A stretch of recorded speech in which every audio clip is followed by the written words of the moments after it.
Okay, yes. I'm actually going to try and go through more than just the design guide, because I've inherited the design guide. It was prepared by other colleagues, and I want to take you through the design guide, but other design initiatives that we're currently trying to pursue.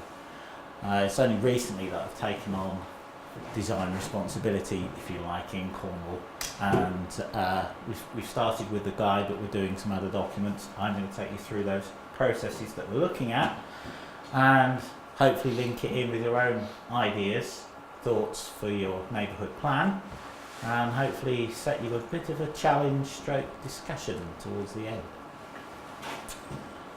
So, without further ado, the Cornwall Design Guide was actually adopted by Cornwall Council in March last year. And if you look furtively and hard enough, you'll find it on our website. And I suppose for me that's a particular problem, because I struggled to find it, and I've inherited it, and I'm now maintaining it.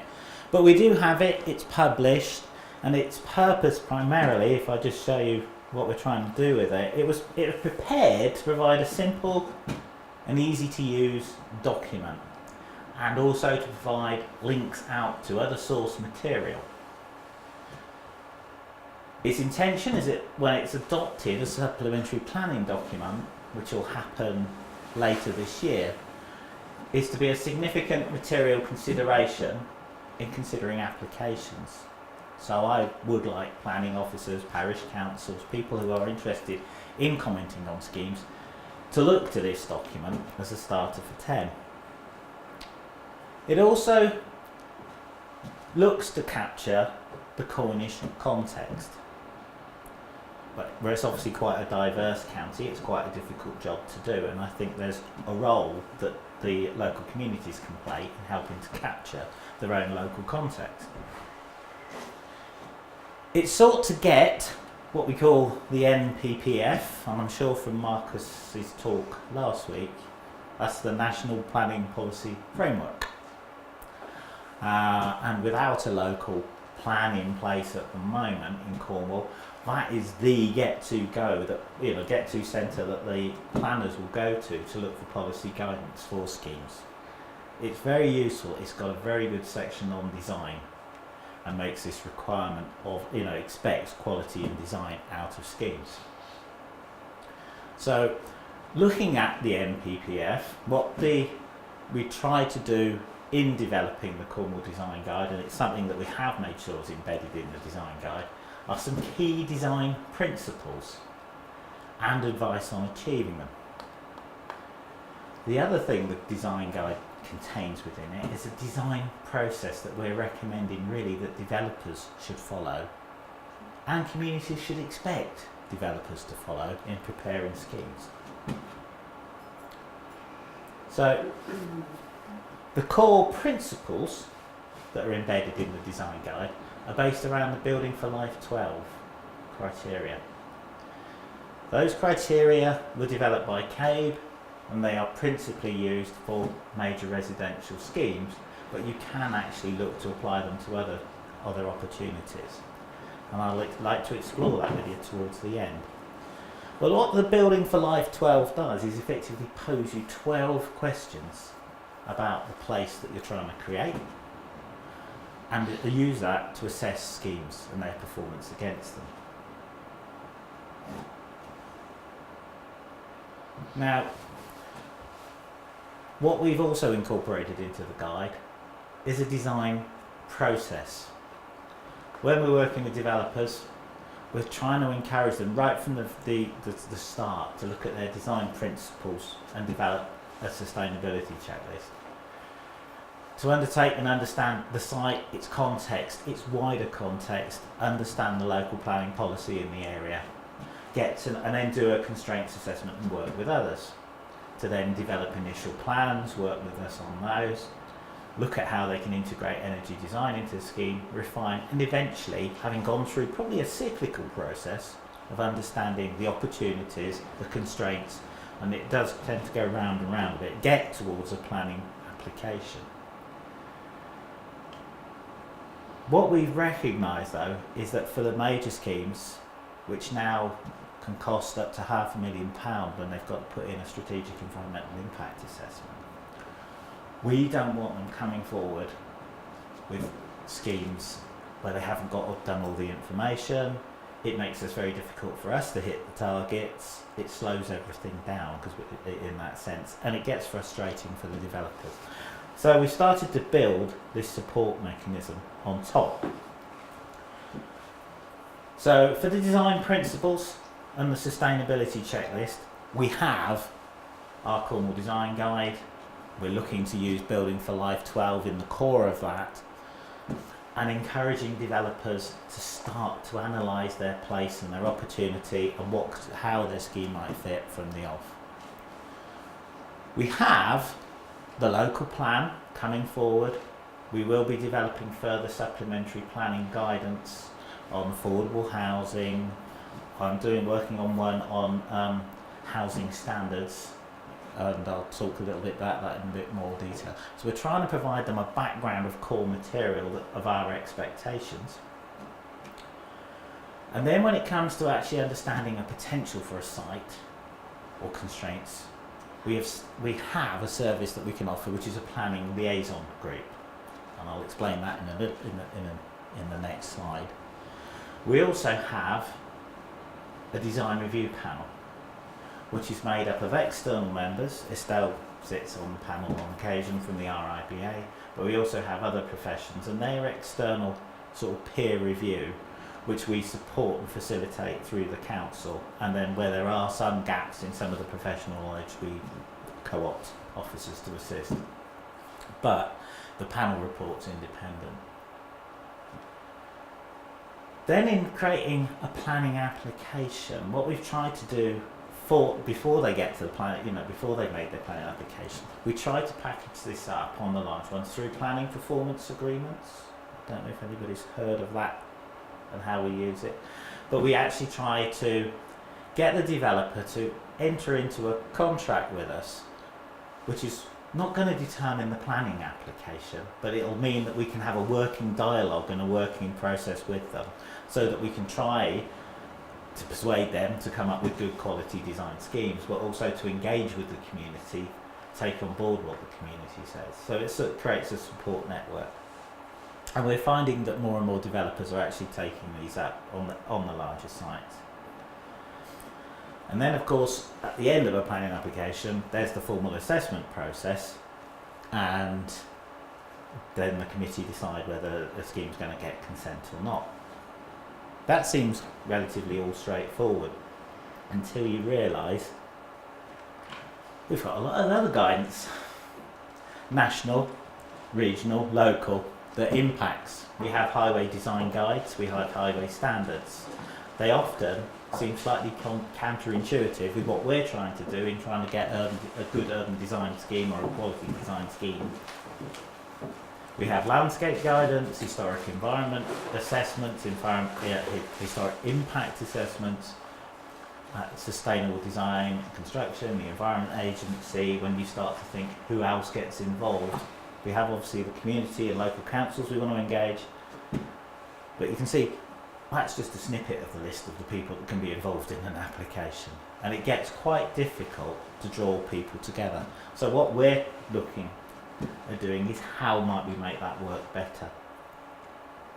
So the first initiative when we're working with agencies and statutory consultees, those that can effectively identify an issue that means let's change the scheme, let's change the basis of the land use, or we haven't even got a scheme. The Environment Agency, so particularly the Highways Agency, can intervene and stop things. So we offer a service called the Planning Liaison Group, which if the developer wants to do it, they can go and see all these agencies independently.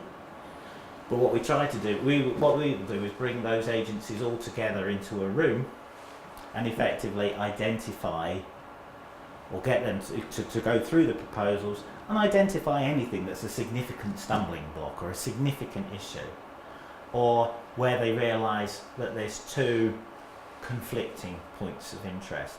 So it's been very while we've been running this process, it's actually been very beneficial for the professions, because they've often been operating in a silo. Their advice has been coming out, and they're actually finding it a very good learning experience to find out what the other professions are doing, where they're coming from, and what their what their sort of rationales and drivers are. And what we're finding is we're getting much more rounded and considered advice that comes forward. And sometimes that can be a very resounding no towards the developer as a consequence, and alternatively it can be very positive, or we can be working towards a positive outcome as we work through this. And I say the other thing that we tried to do at that point in identifying the contextual issues and looking at Building for Life 12, it's not just the physical analysis of place, it's actually an understanding and interpretation of policy as well that we're trying to work there. So we chair and facilitate that through the delivery team and offer that service.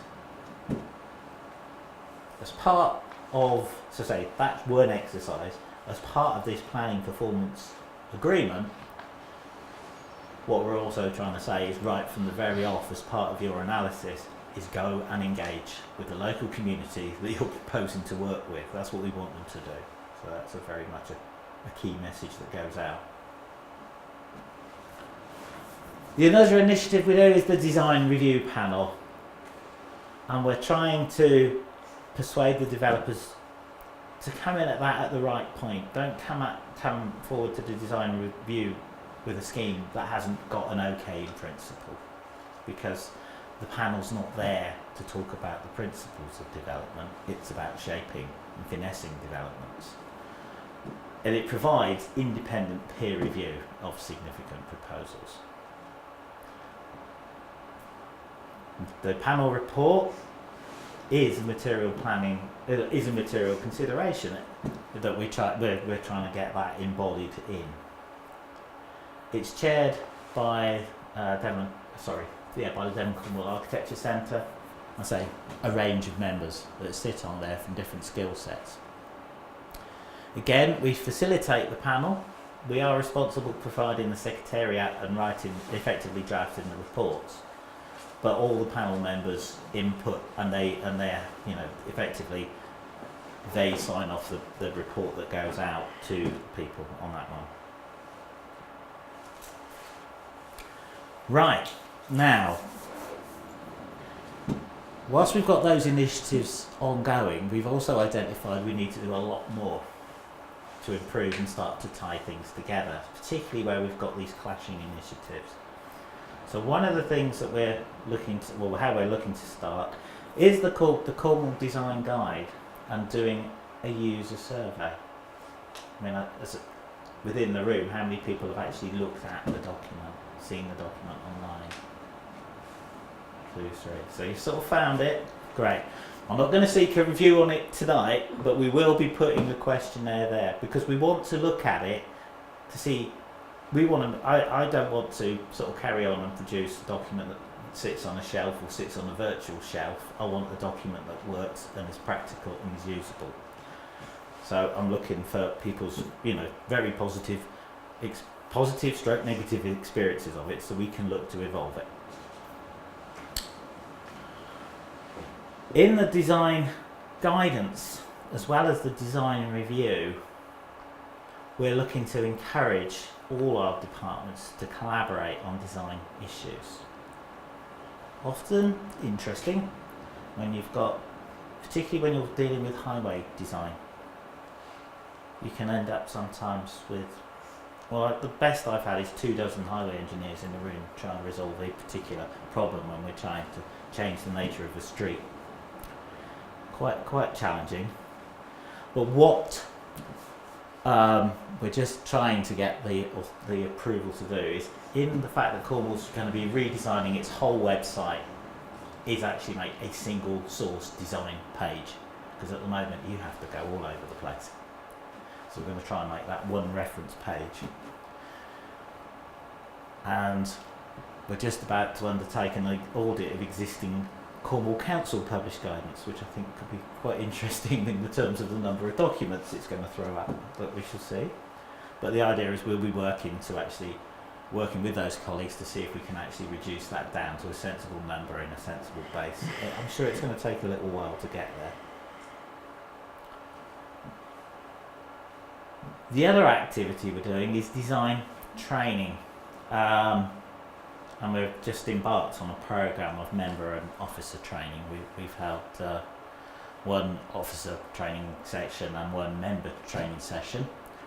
And the good news from the member training session was that they actually stuck it for 2.5 hours. It was about Building for Life 12 and how to assess a scheme, so we got them assessing a scheme. And it was useful because what Building for Life 12 doesn't do is it doesn't deal with the architecture and arguably the scheme. It gets underneath the scheme and actually looks at the place that's being made. And the members found that quite interesting and challenging to actually do that, and really rewarding, and they've requested on the next one that the officers join in that dialogue and debate with them, so I think that's really positive. And we're looking at how, once we get this programme going, we might be able to offer it to others as well, just to sort of do this, because I'm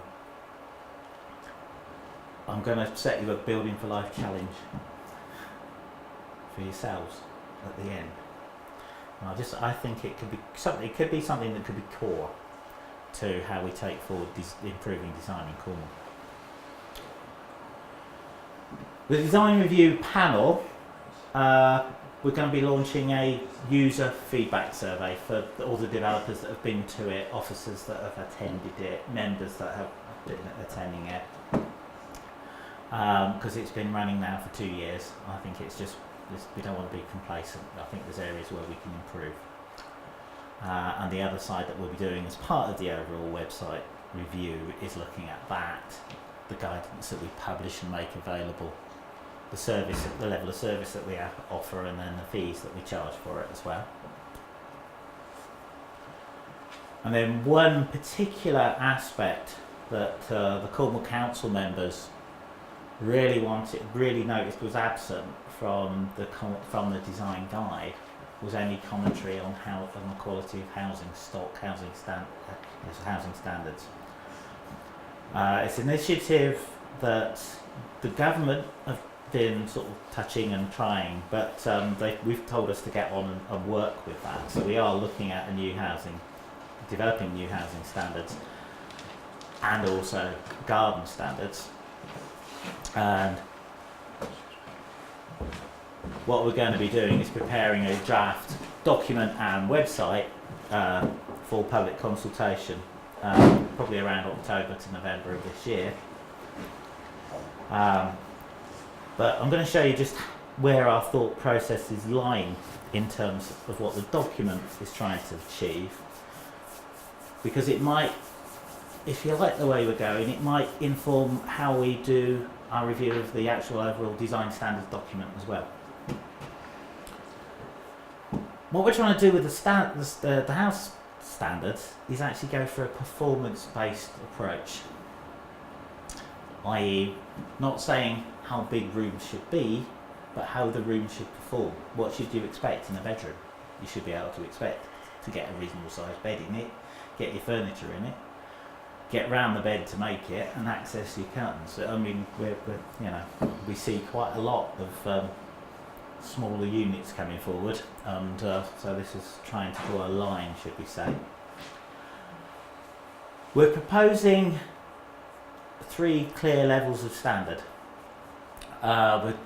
We expect initially that the bulk of the housing will be what we call level 1, which is what we call it's based on Building Regulations Part M, but plus, because Building Regs only covers the ground floor of buildings in terms of accessibility. It doesn't go upstairs, and it says nothing about the sizes of spaces.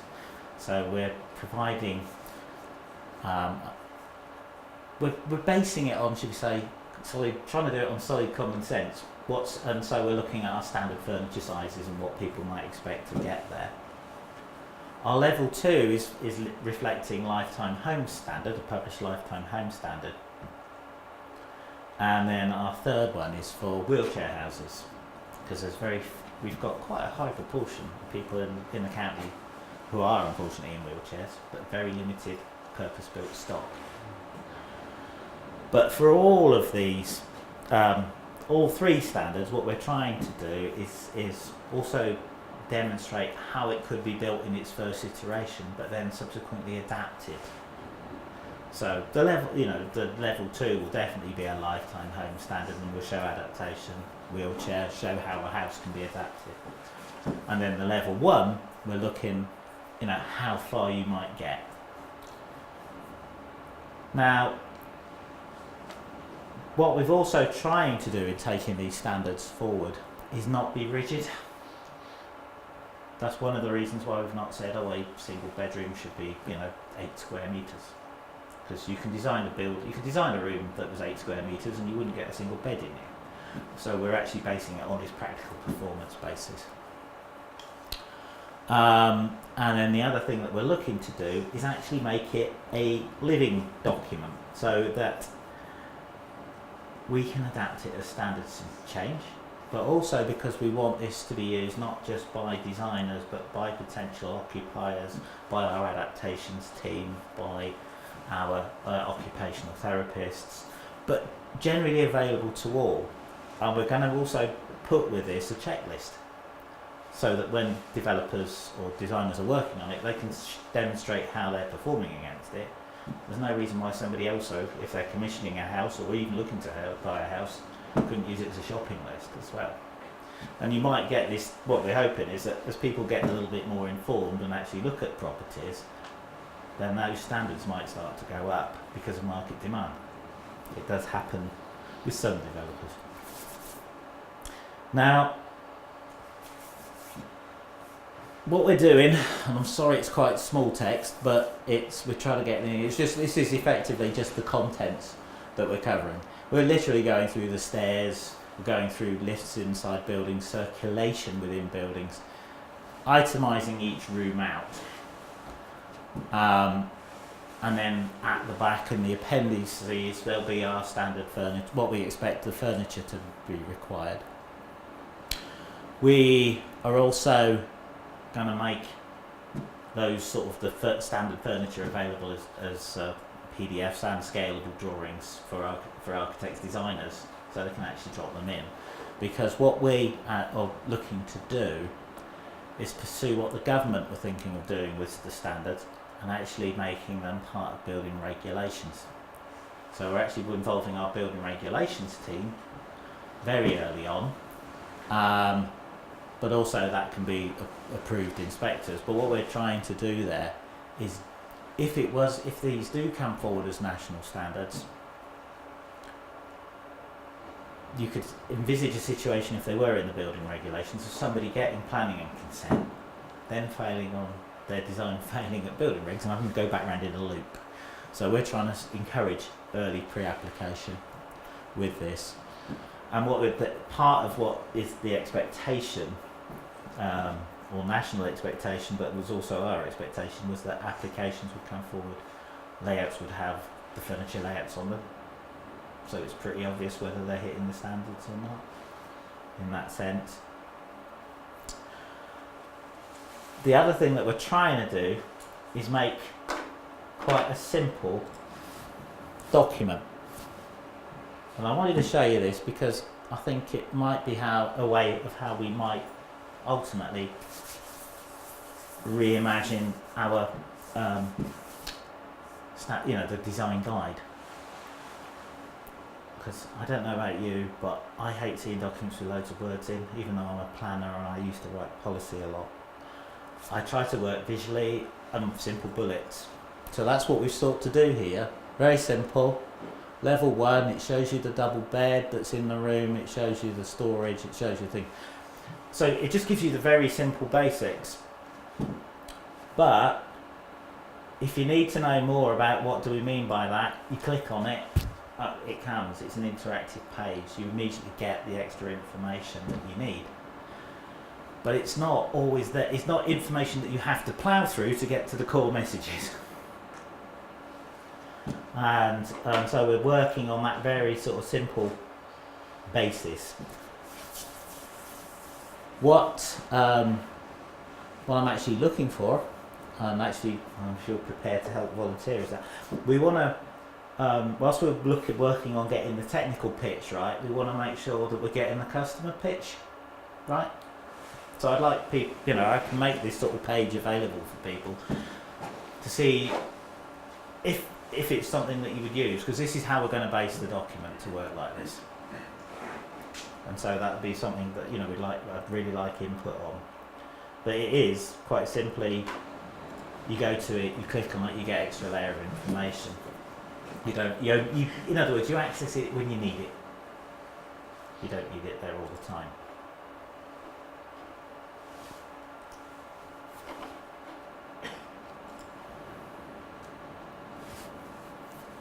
Now,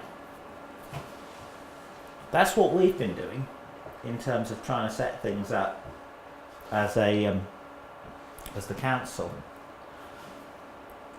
And by what we're looking to try and do is encourage the developers to look a little bit deeper, encourage our members to look deeper and at schemes.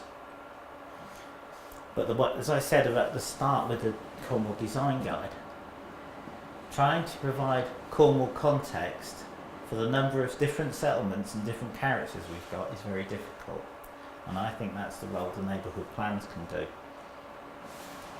Provide that context so that that's there. And I mean, one of the things that the neighbourhood plan is about is being proactive and ready to direct change in those adopted documents. Now, I thought there was something that I've been looking at some of the past speakers here, and you might recognise that. Really scrutinise your everyday environment. That was MJ Long. Really get to know it and do it. And I've sort of added to that by saying, well, to do that, you've really got to be objective and you've really got to be critical about your place. And in doing it, if you're going to be objective, you've got to challenge your own preconceptions, you've got to challenge yourself and challenge your environment. But in doing so, then I think you can start to define your local character and your place and knowing what you want. Which would be then very useful for us to have that, because if you've got a neighbourhood plan and you might have a design statement or village design statement that's attached to it, that gives us the ability to assess it back in our deeper way. And but I'll go into how I think that might work in a moment.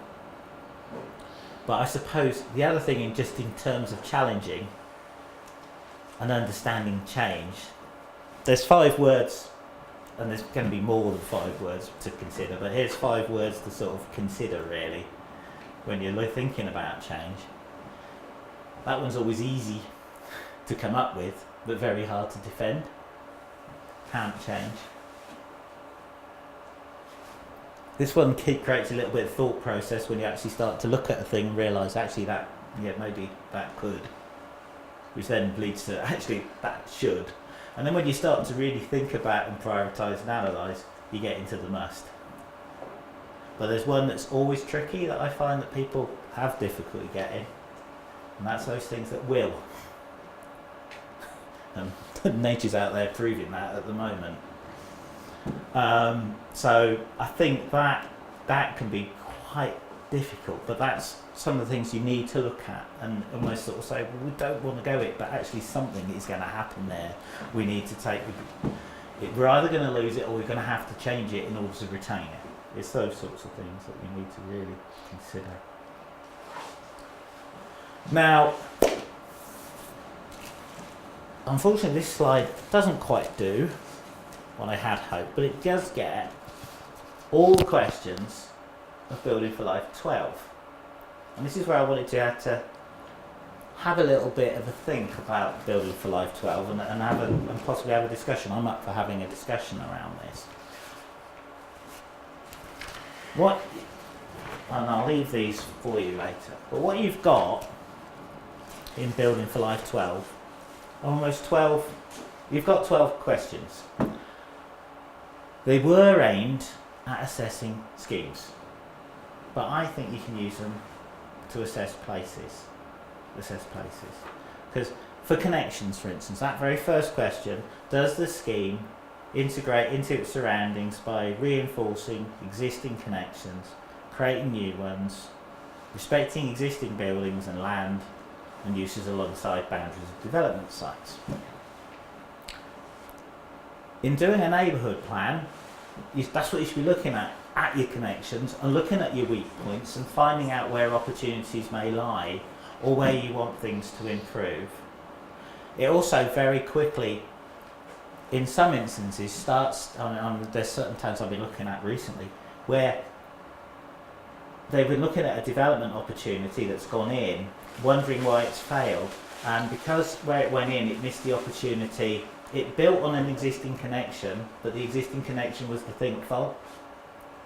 So it would have got you a tick in, oh yeah, connects with existing connection, but you have to step back to realise that when you looked at the network of the place and you used space syntax, for example, as an analysis of place, it was a site that was hidden off an alley, and if it was trying to be a retail scheme, it was off pitch, and nobody knew it was there, and that was the reason it failed in the first instance. They come in, refreshed it, renewed it, but left it with its same basic problem. So it's almost sort of looking at places like that, and I think you can almost, in analysing your place, start to look at those connections. And we started to do it when we were looking at the town frameworks, and we did it from a higher level, strategic level. But when you're actually then trying to stitch a scheme in, yeah, there's a real sort of scope to look at the networks there. Now, facilities and services, this is about, is the development sited near to community facilities and everything? Flip it, when you're looking at your neighbourhood, what facilities are you lacking? What opportunities might be there? Is there things that should be, you could potentially, if development occurred in the locale, you should be asking for, or you know, getting onto the planners and sort of saying, if this is coming forward, this is what we want. Same is true of public transport. Public transport networks can change. We've done, especially, I mean, it does depend on the scale, but it can be that we've started to look at that in Campbell, Poole and Redruth, where we've looked at how, in doing some regeneration there, where we've created new centres within the town with the idea of looking to get a circular figure of eight, well not circular, a figure of eight route running through the town between Campbell and Redruth by how we position centres. Because at the moment, you know, at the moment it's linear. And it has a fantastic number of buses going through it, but it hasn't got a local bus service. So that's what we've tried to do, is how can we actually create the conditions to support a local bus service by how we position developments and different type land uses and where we put our centres. Then yes, meeting local housing requirements. That's definitely what the neighbourhood plans are seen to look at in terms of, you know, gaps in the market, what you need, what your local needs and assessment are for those. So you can already see, I can see that there's information that you can capture about your place that can go into a framework or a neighbourhood plan, which then when you're getting a developer trying to assess their scheme back and performance back, there's already starting to be some alignment occurring. And then when members and planning committees are doing it, they're working to, everybody's trying to work to that same sort of basis of understanding. So that's where I could see this had some use. And as I say, the hardest one, because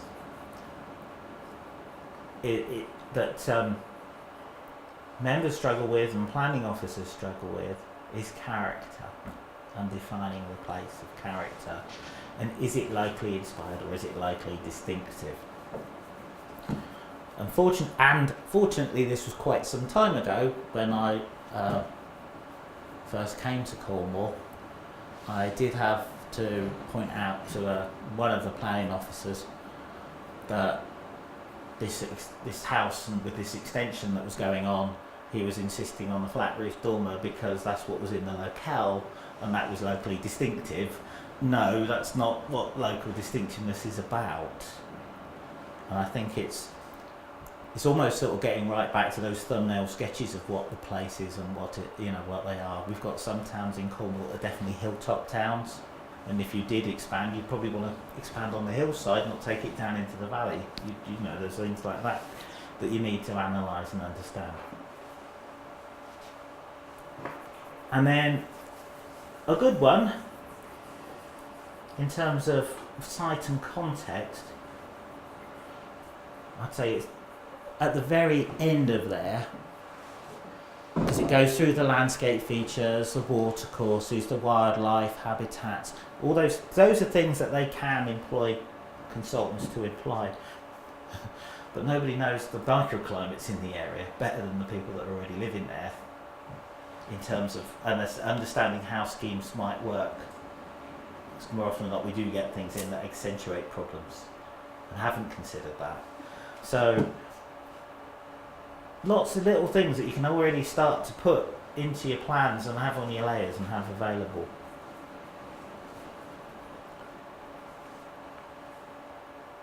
Now, and again, one for town level. Is it easy to find your way around? Can sometimes be quite difficult when you're there living there, because you know it. You have to step back and imagine you're getting off the train for the very first time, and analysing and understanding your place from that level. Possibly getting your friends to answer that question. People who come and visit might be one way of moving forward, because you do get comfortable when your compass clicks in. And then you see Streets for All, streets designed that encourage low vehicle speeds. I love this one, it really clashes with my engineers. As does car parking. And Nitin, Basine, who works with me, Nitin, they came here and talked about a year or so back. We've just been doing some analysis of housing density and looking at some of the schemes in the area that are coming forward. It's getting close to 50% of the site area. When you're looking at just the net density is given up to cars in terms of parking, routes, you get a lot of space given over now. And I know we're Cornwall and we rely on our cars a lot, but when we're actually starting to give up that much amount of land, it's starting to become a bit of an issue. And so what we're looking to try and do there is see if we can't get a bit more back to maybe on-plot parking more than there has been. Certainly there's been starting to be an over-reliance on parking courts and large parking courts, and that can create some real social problems as to who owns what space, whose car's that on the bricks, and things like that can go on. So we're trying to persuade our colleagues back towards more sort of traditional ways of working. Or even, but we're trying to get them into on-street parking outside your property, but we're not. They're reluctant there. Now, public and private spaces and garden sizes, which is what we're looking at in the housing standards. Your town's ideal for me in understanding garden sizes. We're going to be doing a questionnaire, probably within a month or so, on gardens and what's an appropriate garden size, because we used to have, in an earlier design guide, a fixed size of garden, and I think if we're going to have a garden size, it'd be proportionate to the occupancy or the bed spaces, but also it should be context sensitive, because this is my view, I think I'd be slightly concerned if we had an infill development coming in here and it was suddenly suburban, because of them trying to meet a fixed garden standard. So I want to try and get the context side of it right as well. So you've been quoted a lot in my talks just in terms of just the feel of the place, but at the same time you might all turn around and tell me, no, we want gardens. So that's what I need to know, that's the sort of thing. And then again, storage and amenity space, bin storage, recycling storage, But I think as more and more, as potentially as we look at alternatives and alternative fuels and wood burners, it starts to become that as well. Now those are the 12 building for life criteria that work at a national level, and I think can be made to work at a place level. But I think certainly on the sustainability side there's more that we might build so that there's further other criteria. That's not, I'm not saying that, I don't want to preclude people from coming up with other criteria, but it'd be good if we can all work at the same, we're all working to the same thing. That way it helps with the dialogue. You know what's expected. You can say what you're expecting from developments. You've got a performance criteria. Developers have got performance criteria to try and perform to. The decision makers have got the same criteria to work. So that's just how we're just starting to start off. It's almost taking it back to basics a bit, but it has stripped it away. It stripped the architecture away from it for a bit, just to start to make you think about place and character first. And then as you start to look at your character, then that's where you can start to put down what you think the appropriate architectural responses are for place as well. Yeah. I think where we've got to try and take a balance within the housing design and the housing standards,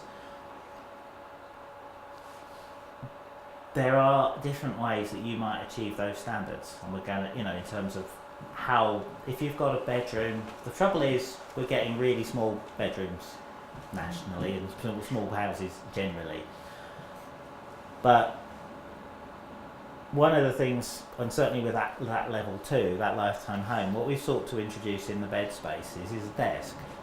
So somebody's got some, school kids or something, they've got somewhere for quiet study. However, we're not saying in it that bedroom has to have that bed and that study in it. A creative designer could say, well, actually, none of my bedrooms are going to have desk spaces. I'm giving you a study. We've not specified a study. We've not specified how you do your recycling or anything. We're saying these are almost the components of living. How you achieve those components of living is down to you. But more often than not, and I know that there's an issue for the RIBA that they're having to, they're almost being obliged, their members are almost being obliged to work with developers and designing houses that are a poor standard or a shrinking standard. So it is a bit of a trade-off, and I don't want to specify a minimum room size, but I think it's fair that people have an expectation of a reasonable sized bed, because they'll be buying new properties, going around a show home, thinking this is great and it's excellent, not realising that all the furniture in that show home is bespoke and arguably a little bit smaller, or you'll find that the sofas, so their legs are a little bit taller and the gap is. There's a lot of visual tricks go on in a show home to make it look a bit bigger than it actually is. So we're trying to just get that side of it right. I am expecting a backlash from the development industry from it, but this is something that's recognised as an issue at a national level. The other thing that we have in Cornwall, and I couldn't really quote the numbers, it's about the number of units that basically, I think we had about 2,000, 3,000 houses built last year, maybe less than that.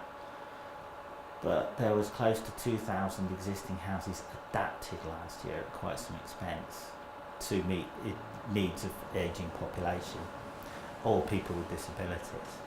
So what we're trying to do is to say, if with the new houses or potentially the conversions, if we make the effort now to build in the scope for adaptation, we as a council aren't having to spend so much doing physical adaptations or structural adaptations, and therefore we can accommodate more people's needs that way, because we've got a limited pot, and therefore if we can spend less.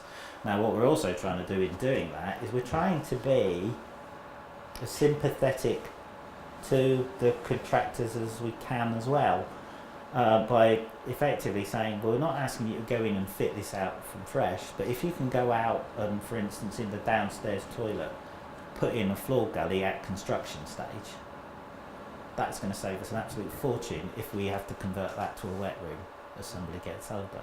So that's the sort of pitch that I'm, where I'm not trying to impose, I'm trying to actually encourage freedom.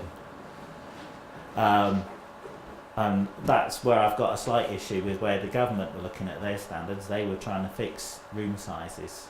I think we might have to say, here's a minimum expectation of floor area overall, but then what you do within it and how you creatively create this, you could have a 2-bed, or and downstairs it can be completely open plan, or you could put the walls in. As long as you can demonstrate there's this flexibility and adaptability, that's what I'm trying to do it. And already, even though we haven't gone public yet with this, or because it's still evolving and we're still taking stuff in, we're still learning.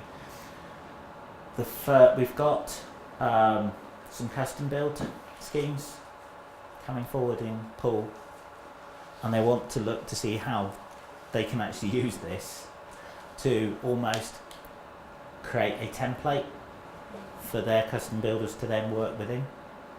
So that's what we're trying to do. Sorry if it comes across as quite something, because it is a very difficult thing to pitch because everybody thinks, oh, they're imposing. No, there's a recognition that government might. What we're trying to do is put it across in a creative, hopefully a best creative. Wait, sorry. I know you want to come back, but can you just broaden the date? Hi, David. Yeah. I think my frustration is that so much of what you've talked about is advisory and consultative, and all the things you've shown really are what a good architect would do and would know and would understand about movement around buildings, etc. I mean, a qualified architect. I don't mean someone that calls himself an architectural technician or whatever. I mean, a good architect would really understand that. Yeah.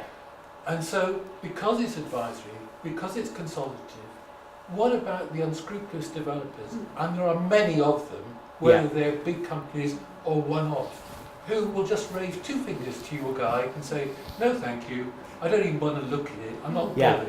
So surely Cornwall Planning Authority, the County Council, should have experts, have expertise of people who have finely tuned minds about buildings and the environment, etc., who can make real decisions about properties and buildings and developments, and say no for this reason, that reason, and so on. And once they've said no, it strikes me the missing link, because that does happen at sometimes, the missing link is any method of following through, because there are many instances where the planning authority have put stipulations onto developments. The developer has just totally ignored them. Totally ignored them, and then when the planning authority gets involved again, it's still just advisory. They don't seem to have any teeth. There doesn't seem to be any wings where the unscrupulous, the uninitiated, the greedy developer can be brought to task.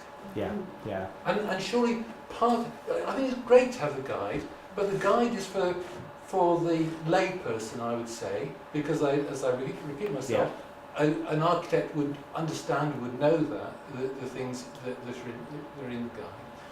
Surely something that the planning authority should do is to look at how they can actually enforce planning decisions once they've been made. Be that they're planning decisions that are well considered and well thought through, and are judged judged on given criteria, not whim of the local council or whatever, but that's where the professionalism should come into it. And then that should be followed through so that people can actually see that what has been, the decision being made, are then actually acted upon and not abused. No, I think, I'd support you in that, because we are, and this is what we're trying to sort of get back to through the planning officers, give them better training, give them a better grounding. They get a phenomenal caseload, to be honest.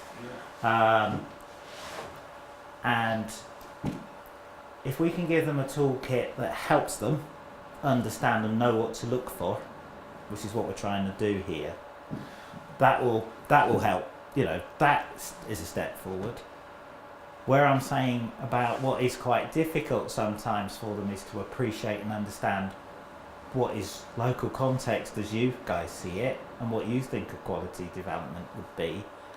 That can be sometimes quite difficult on a judgment, which is why I think if people for the planners to make, or it's difficult Well, for them to make. no, I think it's what I'm saying is the planners design training is nowhere near as extensive as an architect's training.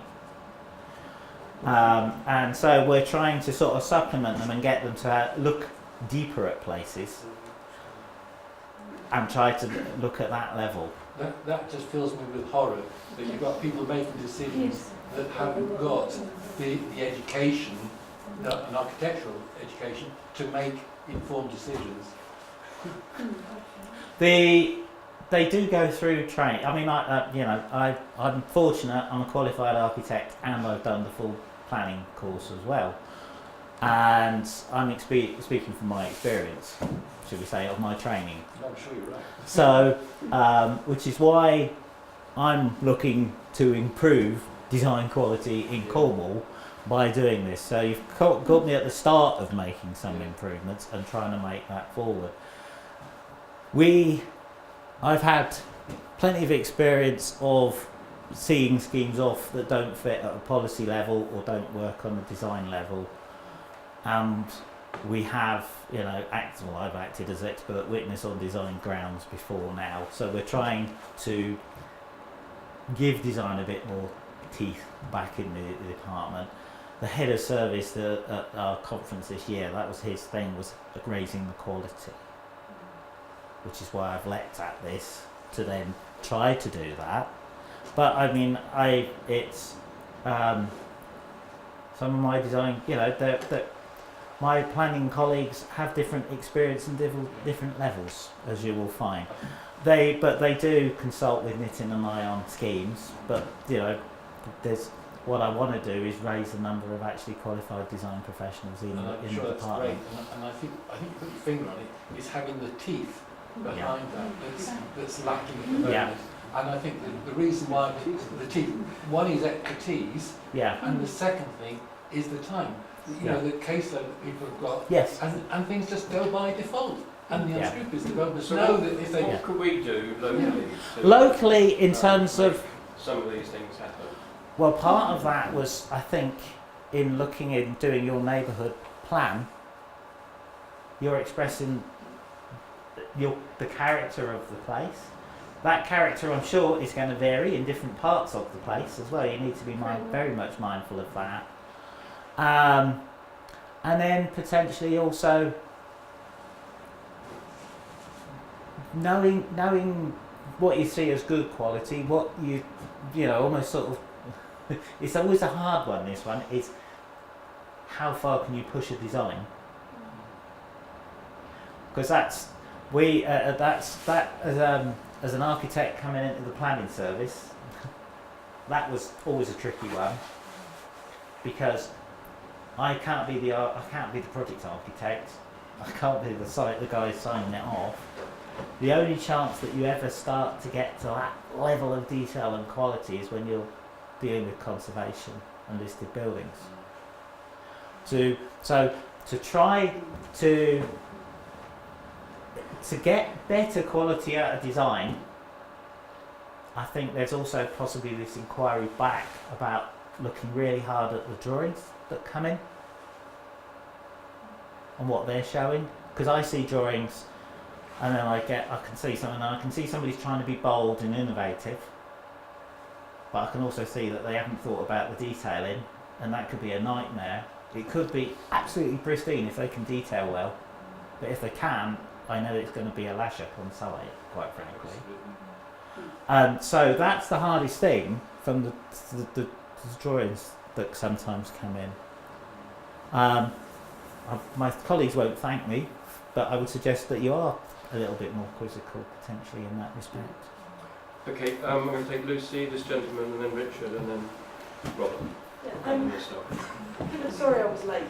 That's all right. Given that this is advisory at the moment, what is your genuine opinion? If we tried to write into our neighbourhood plan, which is a statutory document, policies like all new builds have to be acceptable for decent quality of living, they must have space for recycling, all that sort of thing, what would the reaction be? I would be conscious of, I'd be wary, potentially wary of you, because my document's going to become a supplementary planning document, the design guide's going to become a supplementary planning document. We're going to review those. So where you can nest with them, fine. Where you can actually add to them or give that distinctiveness and that character, because I can't cover the whole of Cornwall in one document that's expressing your things, that's where you can nest in with it. And that's what I'm trying, if you see, get where I'm coming from. Because what I'm trying to do with that, the housing standard, is it has a very simple page, but then it has a slightly more detailed page. It has links there. That's how I think the design guide could also evolve. That we can start to plug other bits into it. Because how I want that, if you go to get access to the design guide at the moment, I think it's 450 downloads to get the physical document. I'm being a bit deliberate at the moment to see how people react to that. Well, that document is probably going to be a right difficult one to print, because it's intended to be a living document, an accessible document, and a document that changes as the standards change. So we probably won't try and make that one a printable one, because we don't want people printing it off and then referring to it, and then it's 2 years out of date.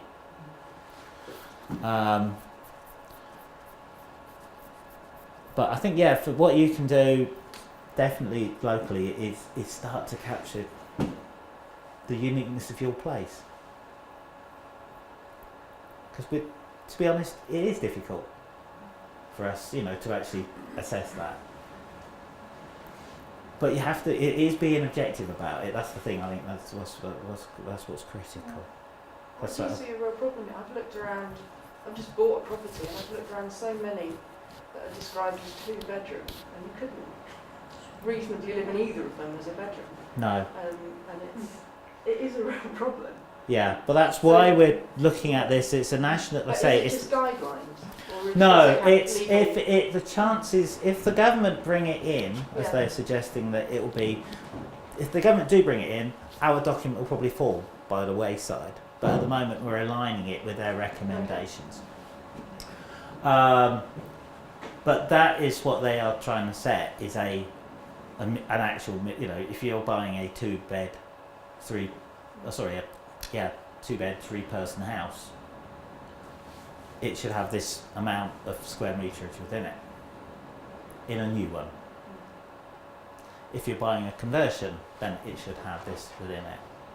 Where we slightly differed from the government is saying, well, we expect, we could work within your floor area, but we don't think we should be as prescriptive as each room, because we know you can do it differently.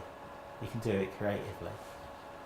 And I definitely don't want to steal, the architect, it's very difficult for an architect to write that sort of thing, to be honest, because I don't want to cut off design, but it's how do I get it so that we're getting a quality space or a quality product out of it. Yes, sir. 1.5 questions. Dave. Yes. Hi. Right. If and when we have neighbourhood plans and design guides that are a little different or a little supplemented to Cornwall Council as well, will these bodies that you described, the design panel, the officers liaison panel, whatever it's called, will they work to our standards? I'm thinking, for instance, if we said developments in the middle of the town should have tighter curb radiuses, for instance, than the more generally recommended one, or commercial buildings might have a much finer description of what a Cornish commercial building looks like. Will those design panels be available to us, and will they work to our standards? And the hard question is are the officer liaison group meeting and the design panel, are they publicly available, the minutes or the Right. deliberations? We're working off of the national guidelines. Now, which the national guidelines have some interesting tensions within them, which is funny enough. We've got a design review panel tomorrow, and I want to use the afternoon session to discuss some of the things you're raising, actually, because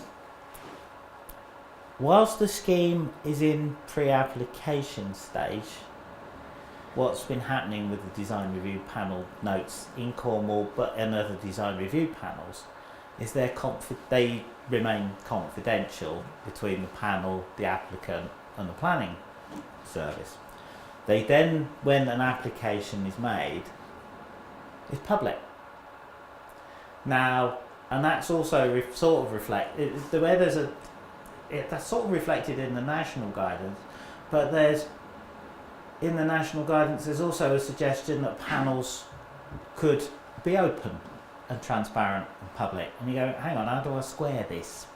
So I want to have a bit of discussion with the panel about this tomorrow anyway. It's particularly now where we do run pre-apps, the developers are given a choice of being public or closed. And many of them can be they're on the registration system. So I'm thinking, if they're going to be public, could the panel report be public from the off? It's a discussion I need to have with the panel, to be honest, because it is a change of our protocol. But I've gone, before we set up the Cornwall panel, we used to have to go to Bristol with significant schemes. And I went up to the regional design review panel, and I've taken a few schemes there. And that was always the panel, the applicant, me being the planner, very closed and sealed. And they did run an experiment and come down for Penzance and run one in the public domain, which they found quite an interesting experience. So, very interesting question, and it's one it's just a case of what's this space, because I'm going to have to, it's not just down to me, I'm going to have to go explore it with others. But I tend to work on a base, I like to be open and transparent, and when I'm working with developers, and I say go and engage with the community, I don't know if any of you have ever experienced me, but I tend to get them sitting down in a workshop and get stakeholders to come in, and those are the community reps in, and then open it up in the evening so that people can see the product. A lot of developers are still scared by that, but some have bought into it in quite a big way because they found that actually it was a positive experience in the end. Yes, people did get up and soapbox on occasion, but also it gave them a much clearer steer right from the off as to whether they want to go running away with their tails between their legs, or actually there's a group that we can work with here and we can find a way forward. Just an addendum to that question. I mean, we've got, as you know, a development in the Godwin Farm area for about 300 or so houses, or 280 houses, which I believe came before the Cornwall design panel. It did. They have now put it in for planning. Right. And obviously there's a lot of concern about the vastness of it. There's very, very important concerns about the design of it. Yeah. And yet they are suggesting that almost that the panel has endorsed it because it's gone before it. And, and therefore there's an issue about how you. It's about this compulsion issue about what you can do in the context of them placing it before the design panel, and what happens subsequently. Subsequently to it, okay. Because at the moment, that's another area where I want to improve the service, because I haven't got the time to watch the weekly list to see what's coming in. So I need the case officers to effectively tell me. We are working on a mechanism to improve that. If that one's in as an application, can you send me an email and I'll get the report out?